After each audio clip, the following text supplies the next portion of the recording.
Oke. Bismillahirrahmanirrahim. Assalamualaikum warahmatullahi wabarakatuh. Perkenalkan kami dari kelompok menengah kelas A. Di sini kami akan mempresentasikan laporan kunjungan PT Aerofood Catering Service Unit Surabaya.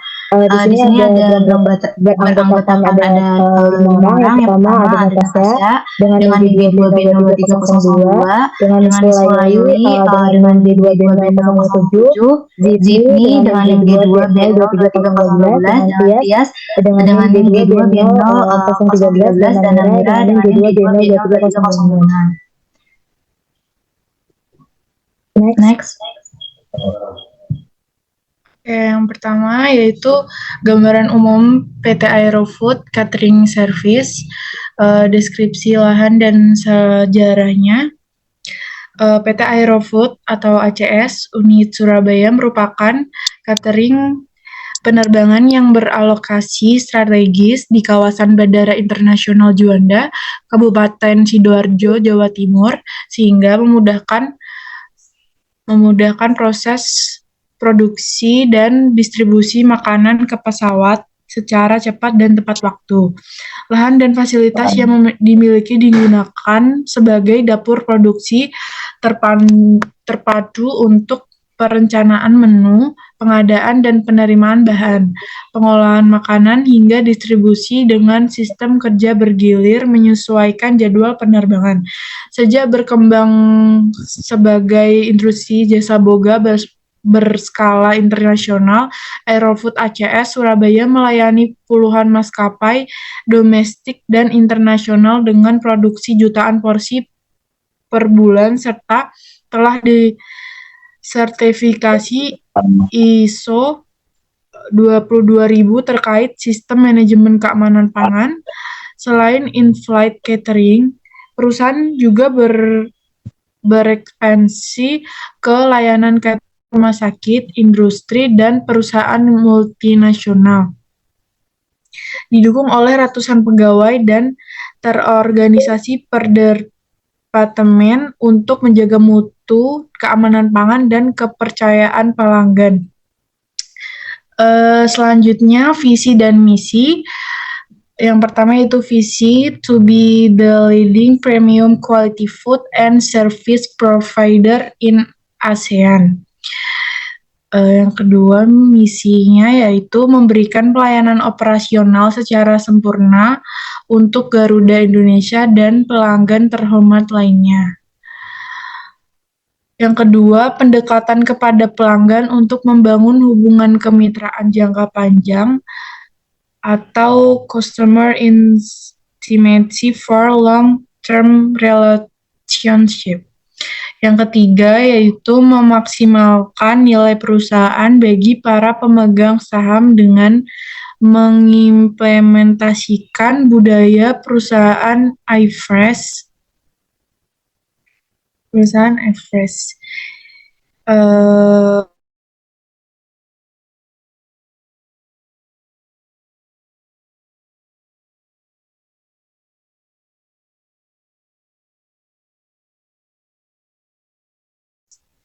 Yaitu integrity.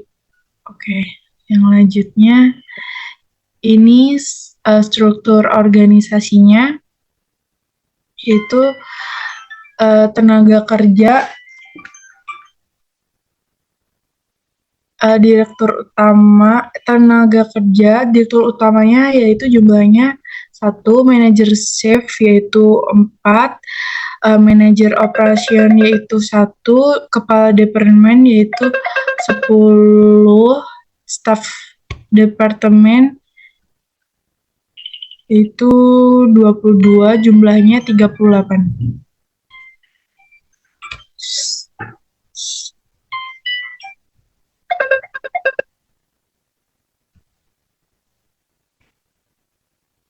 Selanjutnya, penyelenggaraan makanan di PT Aerofood Catering Service, yaitu yang pertama metode menerapkan sistem terpusat Semua proses dilakukan di satu dapur pusat, perencanaan menu, pengadaan bahan baku, penerimaan bahan, penyimpanan, pengolahan, pemasakan, pendinginan, promosian, distribusi ke pesawat. Sistem ini memastikan efisiensi kontrol mutu dan kepatuhan standar HACCP dan GMP secara konsisten. Selanjutnya akan dibacakan oleh teman saya.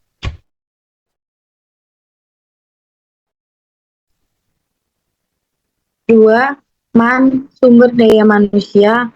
Sumber daya manusia di PT Aerofood ACS Surabaya, yaitu jumlah tenaga kerja 225 petugas berdasarkan data operasional. Sistem shift dibagi menjadi 3, yaitu shift pagi, siang, malam, untuk mendukung produksi 20/7 sesuai kebutuhan catering penerbangan. 3. Moni anggaran. A. Sumber pembiayaan. 1. Pendapatan operasional dari kontrak in-flight catering dan special meal maskapai domestik dan internasional. 2. Pendapatan layanan non-penerbangan, yaitu rumah sakit, industri, event. 3. Dukungan permodalan dari Garuda Indonesia Group dan GMF Group. 4. Pendanaan internal, laba ditahan, dan eksternal, pinjaman atau leasing alat. Selanjutnya, B. Alokasi biaya operasional. 1. Biaya bahan makanan food cost sebagai komponen terbesar. 2. Biaya tenaga kerja, yaitu gaji, tunjangan, lembur, pelatihan. 3. Biaya utilitas, sanitasi, pengemasan, dan distribusi. 4. Biaya perawatan dan penyusutan mesin serta peralatan dapur. C. Sistem pengolahan keuangan. Perencanaan anggaran melalui RKAP tahunan. 2. Sistem akuntansi terintegrasi berbasis ERP. 3. Mekanisme pengadaan dan pembayaran dengan prosesi order, yaitu PO. 4. Pelaporan keuangan rutin dan terdokumentasi. D. Pengendalian biaya. 1. Standarisasi resep dan porsi penerapan FIFO. 2. Pengendalian persediaan dan food waste. 3. Pengaturan jadwal kerja dan evaluasi produktivitas karyawan. 4. Audit dan analisis varians anggaran secara berkala. Selanjutnya, 4. Material, yaitu bahan makanan. 1. Spesifikasi bahan makanan merupakan tahap awal pengawasan untuk menjamin mutu, keamanan, dan kesesuaian bahan dengan standar perusahaan. 2. Di PT Aerofood Surabaya, spesifikasi mencakup kesegaran, kondisi fisik, kemasan, dan masa simpan bahan makanan. 3. Bahan diperoleh dari supplier kerja sama dan diperiksa oleh petugas gudang serta quality control. 4. Bahan yang tidak sesuai spesifikasi akan ditolak dan dikembalikan kepada supplier. 5. Matching atau alat. A. Peralatan. 1. Area penerimaan dan penyimpanan. Timbangan digital, termometer, inframerah, dan tabel tanggal. B. Chiller, freezer, dry store, rak FIFO, dan keranjang anti kontaminasi. 2. Area persiapan dan pengolahan. yaitu pisau stainless, talenan, slicer, grinder, timbangan presis, kompor industri, oven, streamer, fryer, mixer, dan proving kabinet. Selanjutnya, 5. Machine atau alat. 3. Area pemorsian dan pengemasan, yaitu chiller sementara, termometer, probe, tray holder, mesin sealer, labeling otomatis, dan trolley stainless. 4.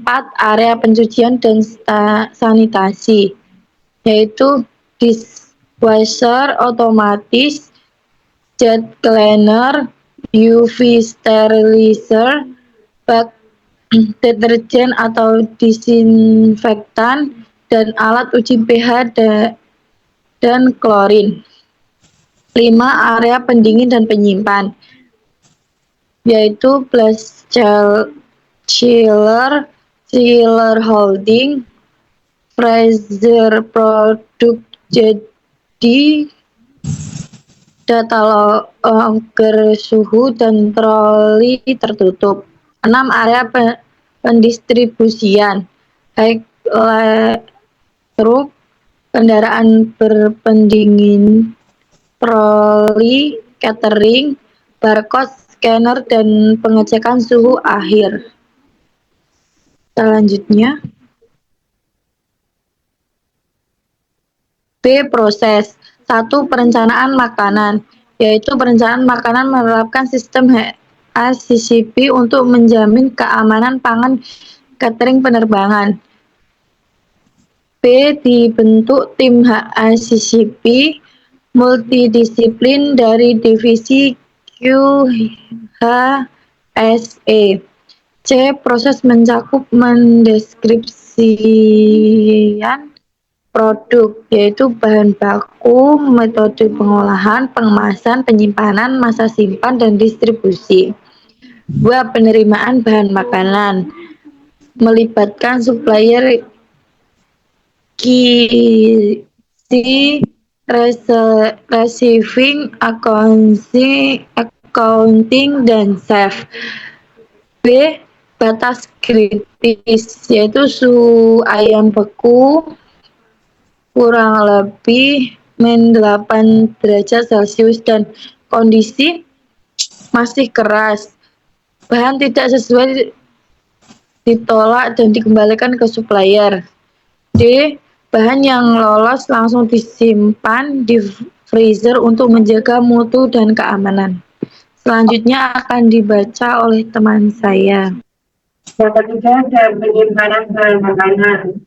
Penyimpanan berdasarkan jenis freezer kurang lebih sama dengan -18 derajat Celcius untuk daging beku, chiller untuk bahan dingin, dan gudang untuk bahan kering. Menerapkan sistem FIFO pada dikatakan.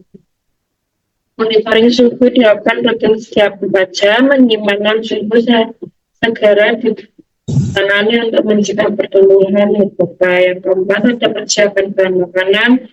Yang pertama ada penerimaan, pemeriksaan suhu dan kondisi bahan oleh QC, vendor, dan chef. Bahan tidak sesuai dapat ditolak. Lalu selanjutnya penyimpanan, freezer, chiller, dan gudang sesuai jenis bahan dengan sistem FIFO dan monitoring suhu rutin.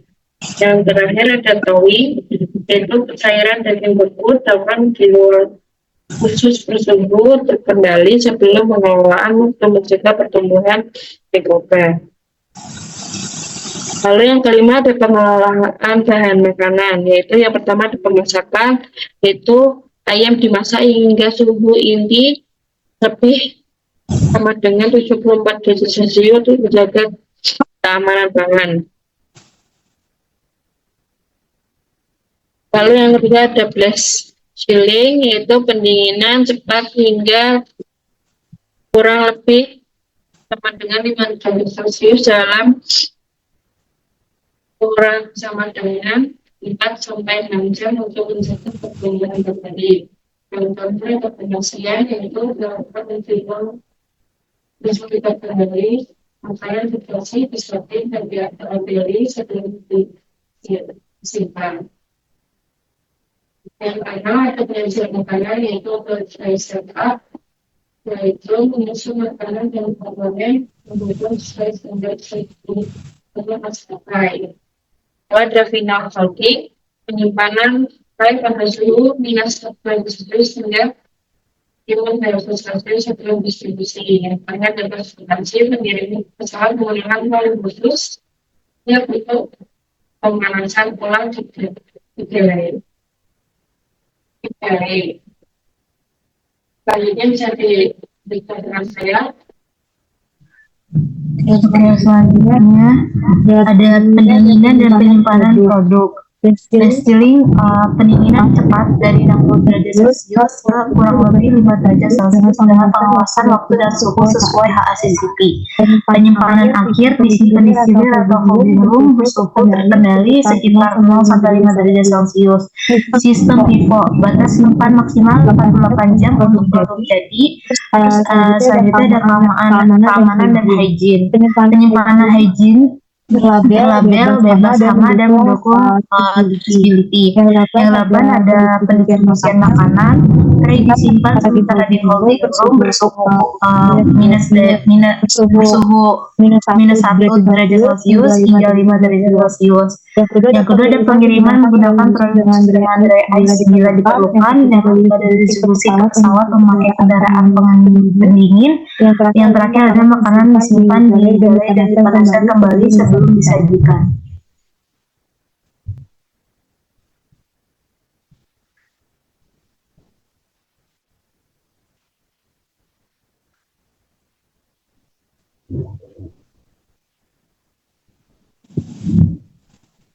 Yang ke-9 ada pencucian alat atau penggunaan disposal atau khusus terus dilakukan harian atau dilakukan harian dan berkala untuk mencegah terkontaminasi silang. Selanjutnya ada menggunakan deterjen, sanitizer dan metode thermal. Dan yang terakhir ada diawasi tim QHSE untuk menjamin kebersihan dan keamanan alat. Yang sesuai penyimpanan alat dilakukan hygiene sesuai GMP dan HACCP. Alat bersih disimpan terpisah dari alat kotor atau rak atau loker tertutup. Dan ketiga dari ruangan kering bebas hama, tidak menyentuh lantai atau dinding dan berlabel. Dan terakhir ada diawasi supervisa dan tercatat dalam log kebersihan. Selanjutnya Yang ke-11 ada pengolahan sampah. Pengolahan sampah dilakukan terpisah sesuai GMP dan regulasi lingkungan. Ada limbah padat, dipisah organik dan organik, dikumpulkan sementara dan dibuang 2 kali sehari oleh pihak ketiga. Kurang lebih limbah padat ini kurang lebih 360 kg per hari. Terus ada limbah cair dialirkan ke instalasi pengolahan internal untuk penyaringan dan pembuangan. Kurang lebih limbah cair ini 200 liter per hari. Yang terakhir ada hygiene sanitasi diterapkan ketat sebagai prasyarat HACCP dan GMP, fasilitas lengkap dengan pemisahan zona kotor bersih, pembersihan rutin menggunakan deterjen dan disinfektan aman, hygiene karyawan wajib APD lengkap, tangan, larangan perhiasan. Yang terakhir ada pengendalian hama melalui monitoring dan perangkap rutin. Selanjutnya akan dijelaskan oleh teman saya Tias. Oke, untuk selanjutnya output, evaluasi kepuasan konsumen, produk akhir berupa makanan siap saji, menu utama, selingan, dan menu sesuai standar mutu keamanan pangan, dan ketepatan waktu. Seluruh produk melalui pengendalian mutu dari penerimaan bahan hingga distribusi. Kepuasan konsumen dinilai dari kualitas rasa, gizi, porsi, penampilan, keamanan pangan, higien sanitasi, dan ketepatan distribusi. Selanjutnya, evaluasi dilakukan melalui umpan balik pelanggan, laporan keluhan, dan penilaian quality assurance sebagai dasar perbaikan berkelanjutan.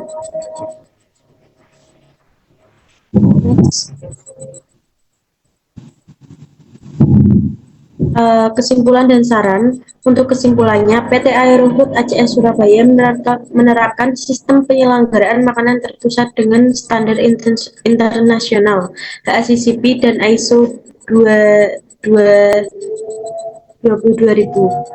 Selanjutnya memiliki infrastruktur lengkap, SDM terorganisir 225 pekerja shift, dan sistem pengendalian mutu ketat di setiap tahap produksi. Menetapkan hygiene sanitasi tinggi sesuai GMP dengan pengendalian CCP pada penerimaan, penyimpanan, dan pengelolaan bahan makanan. Selanjutnya, sistem pengelolaan keuangan terintegrasi ERP dengan pengendalian biaya efektif menggunakan FIFO.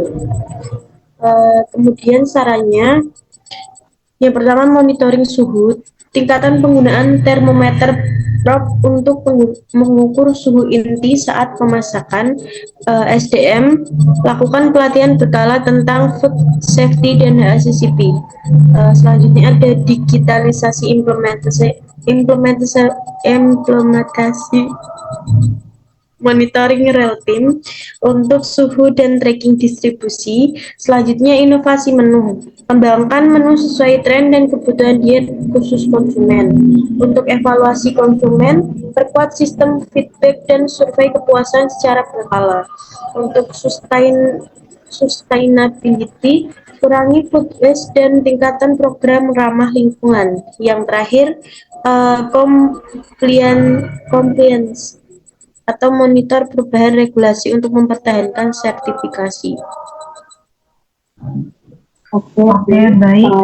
Sekian. Ini juga ada daftar pustakannya. Next selanjutnya.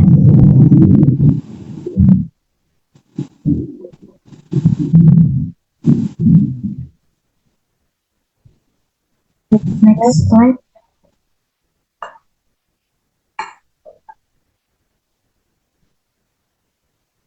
ini adalah